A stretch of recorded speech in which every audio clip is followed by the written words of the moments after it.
We're back here on our program, the platform, and we're speaking about violence today. And Bianca organized this program because she said that she was robbed, eh? Because Bianca is going to be getting violent, so I got help. No, you're not. No, that is not a part of your nature. I'm just kidding. That is not part of your nature to be violent. And these two gentlemen have been working with young men in particular at the Hope Center and Teen Challenge. Teen Challenge has been around for how long? 31 years. 31 years. Yeah. And have you seen people who've been through your program who've made a all the time. change? All of my staff are persons who came to my program. I get 6 staff. All of them came to the program, including myself. Mm-hmm. You went through Teen Challenge? I went through Teen Challenge in 1988. I went to Teen Challenge in Nassau. Rick Dean, Okay. one of your colleagues, took me in off the streets and placed me in the program and sent me to the training center in Pennsylvania. You had a problem with what? I had a problem with everything. With everything? Yeah, And man. everyone. I used Everything and everyone? I used just about every type of dope there was. Is that right? Yeah. These fellas ain't smoking no dope today. The spliff I used to smoke used to be so long, I had someone else to light it. I couldn't even light it. It was longer than my hand. Slip of the dope But they get. you know, we here, and I think that we represent the fact that people can change. You know, when I was in school, only 3 subjects that I liked. That was lunchtime, break time, and PE. You know, but today I've authored 3 books. You know, I have a honorary doctorate degree. I'm now advising government as a consultant. I'm also I've lectured in Kent University, also University of the Bahamas. So I believe that we represent like what change really should look like. I believe that God still uses the imperfections of some people to help bring out the perfections in other people. Mm-hmm. Let me ask you, faith in all of this, and how, you know, we were a people who were grounded in our Christian faith. Mm-hmm. And many young people back in my time, they went to church, they went to Sunday school, and they were guided in the community by people of faith. Yeah. So I believe some things have shifted. Young people are exposed to information. You know, all of us have the smartest friend in the world, that's Mr. Google. So you could Google up anything. I believe what the church downfall, their Achilles heel has been is they've not been on cutting edge to become relevant with the questions that people face today. There's a question that people face whether Jesus was a white man or whether he was a black man. We fail to address those things. People have questions about, like, if Jesus was supposed to be in the grave for 3 days, how come we celebrate Good Friday and then he rose on Sunday morning? We've been afraid to address or give information. And the Bible declared that my people perish for the lack of knowledge. So here, because we have not provided the knowledge, we have not studied to show ourselves approved, we have a number of people that's contradicting what the faith is really all about. Mm-hmm. So what has happened in this country is that we become more religious than God-centered. We don't study God's word, we actually follow religion. But religion has done more to kill people, to divide people than any other organization. When you look at the Ku Klux Klan, they kill all of those black people. Why? Because of religion. Hitler killed all those people in the gas chambers, those Jews, because of religion. The Protestants killed all of those people that were not following their way. Look at those Islamic boys started there that flew those planes into the World Trade Building. They were doing it in the name of religion. I believe that we have come to a place where we need to properly educate ourselves, that we can educate other people and help them to find what their real identity is. I believe that we are past, like, look here, we go to the cross, we worship, and then we wait to go to heaven. No, people need more substance than that right now, Mr. Jones. Mm-hmm. Mr. Jones, my view is that the church needs to shift. Everyone is saying, come here, come to this building, come to this. Jesus say, go. Most of the young men are not coming into no church. No. They're into that. So I think it's time now we go to them. Same message.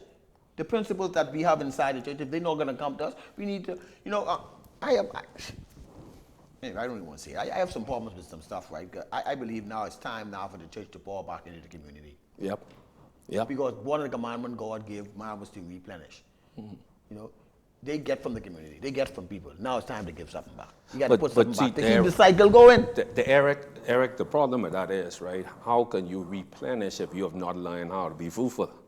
You see what I'm saying? It comes down to being fruitful. The Bible says, be fruitful, multiply, So then they replenish. take it. They You see what I'm taking saying? money, so they getting funds. So But they a need to lot- take a a lot portion of of the churches- funds and do something for the community. But a lot of churches right now, honestly, a lot of churches, they're not making no money like that. There's some churches that are getting in a whole heap of money, but there's some people who are just fighting to stay open.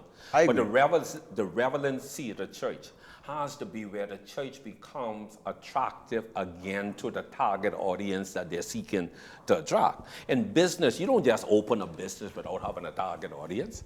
If we have 4,000 churches in this country, who you targeting? You can't say you targeting everybody because everybody ain't alike. God created 7.2 billion people, and he didn't make any two alike. If you and I just alike, then I can believe one of us unnecessary, and I can believe it's you. You see what I'm saying? The thing it is, right, is that we have not found ourselves, but we're telling people how to find themselves. The church has not solidified their own identity. We hide behind a lot of things that used to be. Where people say, "Oh, I is Baptist, I is Anglican, I is Catholic." Me, I'm a son of God. And I'm comfortable being a son of God. Why? Because, see, my identity don't come from nobody else but God. I told a young man the other day, Mr. Jones, that despite of the questions they might have about the church, despite of the church might have all these different issues and what's not, the church is the body of Christ. And if anything God can do in the earth, He can do to the he church. can do to them. Because that's his body. The problem with the body, if the body is not mobile, if you don't get up and move, what's going to happen? You can just become fat, and then you can start having internal problems if you don't do some exercise, you don't start to move, right? The problem is why the church have a lot of and I know we're exploiting this, and I'm a Christian too, but why the church having a lot of problems is because they need to get up, and it's a body is, the church of Jesus Christ is called the ecclesia. It's not an organization, it is an organism, a living, breathing organization that needs to start moving, man. Or a lot of these problems will be corrected if we just get out there, you know. If we become the church rather than going to church. Yeah, once we go do is get up and start moving, a lot of things will work itself out when all the dynamics start to move in place. A lot of things will start to work itself. We need to have a presence in the community. But you need to devise ways to reach Yes, strategies. these young people as well. I have church every evening right out on the basketball court. I put up some basketball courts, fellas them come all the time. They sit down and we have talks. That's church. You Yeah. know, I'm meeting them where they are. And that's what Jesus said. Paul even said this way, I become all things to all men, by all possible means I may save some. We believe there's only one way that you preach at people. No, people ain't looking for that right now. People looking for people to have conversation, answer some questions that they have. And I believe that we could create dialogue, we could solve a lot of issues. I was able to sit down with two of the quote-unquote biggest gangsters in this country and be able to bring them together. Why? Because we created dialogue. And I believe that if we could create some like opportunities for dialogue, like we have a dialogue right now, if we could create some dialogue, like people could start this healing process. When you're having a problem, whether you're having a problem with like your significant other or whoever, as long as you find somebody to talk to, you feel better right after you finish talking. I lie. You just won't get it out. We got to create forums where people get some of this stuff out. They are able to express their anger, and then they don't have to express it in the physical way. That is why that drew me to Dr. Reid and Dr. Fox, is because they were on the social media saying that if you have a problem, if people are fighting with each other, that contact them and they Call will us. go there physically and be the mediator. Exactly. That's the service that they were offering, and offering their phone numbers and saying, call them, use them. They will come and they will help your situation. See, one of the things, right, if, let's say that I was a gangster, I know gangster no more, I give that life up. But let's say if I was still a gangster, Eric was a gangster, we having an issue. All right, you come to me, say, look, why are you and Eric doing this thing? Well, I ain't going to Eric saying nothing, Eric saying the same thing. But I ain't going to go ask him to let's kill this beef, because he can go tell everybody, this little punk come to me talking about let's solve this issue. But what we're talking about is giving you an opportunity where you could save face. You don't have to go to that person. You come to us. Then we go to that person. We find a way how we could bring you all together and be able to resolve the issue. That's where you could save face. And you could even go and say, but the only reason me and you talking is because them people them asked me to put this together, put this down. So we want to really appeal on national television right now. This madness need to stop. If you continue killing people out there, this ain't never gonna stop, because if you kill my brother, I come and kill your brother, I kill you. This keep perpetuating itself over and over. We need to look at this country right now and the way that it go. And if tourists keep hearing about killing in the Bahamas, how your mama can get a job, huh? How your daddy can be able to survive, how your little children them can be able to come up, how your brothers and sisters can be able to eat. We all have a tremendous responsibility for this country to do whatever we can to make sure that this place has an opportunity to provide for your children, their children, and so on. We can't continue to be selfish. So I'm only saying, right, a lot of these things what you all fighting over, but they ain't even necessary. Some of you all fighting some wars what you all ain't even know you all fighting. You all don't even know how some of these wars start. I know for sure a lot of these wars they fighting over some little bad girls. I could say that on TV, fighting over some bad little girls. You don't know. You right now losing your wife because somebody touched somebody else's girl. Come on, man. You bigger than that, man. You better than that. You could do much better than that. What I'm saying, look us up, man. If you can't solve the problem, look us up and say, look here, man, I need somebody to stand in the gap. I need somebody to go talk to somebody. Even if you feel threatened by some people right now, you know some people looking for you, they won't kill you, then that's what we're here for. Fox mentioned materialism earlier on in the program. That we are a materialistic society. Yep. Thingsy. People broke into our car because they're looking for things. They broke into homes because they're looking for things. They rob people because they want some stuff. They want some money. How do we disabuse people of that? That they should not be thingsy and they should work hard, and life is not measured about the amount of things that you have. Well, Mr. Jones, it comes, I mean, you got to put out, and this is something I was going to mention too, you have to put out something there for the parents, you know, the parents. This, like I say, I can't say this enough that this stuff is learned. When you have a child and you put more value in things than that child, or when you I remember a lady came to me and asked me if I can help her son get some shoes, some clocks for go back to school. You know, I gave her $100 and actually she put it in the pocket. So I say, well, when you get you, she said, man, that's for my hair, man. I need to go to daddy. Do you understand what I'm saying? Here it is, so the generosity of my heart. I trying to help, but you know, because I mean, I got to get him some plastic tennis, but you know, that's another beef going on there. Two people can tease him and all that. So I say, let me try, and you know. And she took the money, she walked away, and he got me behind the mommy. She, you need to go to your daddy. So what I'm saying, what impression you think you have on this young man when you are valuing these things are passed on, Mr. Jones? Materialistic children normally come from materialistic parents, where the parents put more value on things than them. Yeah, but we're mimicking society. We mimic what we see. Okay, you say that. We copycatish. But I want to. You have people watching television and they're on the internet and looking at what is happening in North America. I want to appeal to some parents who might know. You know, Dr. Reid mentioned the young men who they're wild, but we want to take it a little further. I want to appeal to some parents. You know, most times statistics says that most parents don't even know their kids involved in certain drugs and certain activities until after 2 years. They know, but they just be in denial. So I'm appealing, and this is going to call, I don't know how we can do it, you know, for even some house calls or what's not. If you know your child got a temper problem or dealing with might be loss of his father, someone might have murdered his daddy. And so he dealing with that. And he might have some other issues, you know, call us, man. I do sessions. I run a session at the Urban Renewal on the Rose Street every Wednesday night. You know, it's free to come. You can come and do a session, or you can come to my center Teen Challenge in the evenings, and we'll run some sessions to try to see how we can help these young men. But just don't sit back. Just don't sit back and just think it's just going to go away. You know, Eric, we have a potential problem even with that, right? See, you on the Old Street, I think it's now where we need to appeal to a wider society. That, see, a lot of these kids can't cross barriers. So I might be in Camp Road.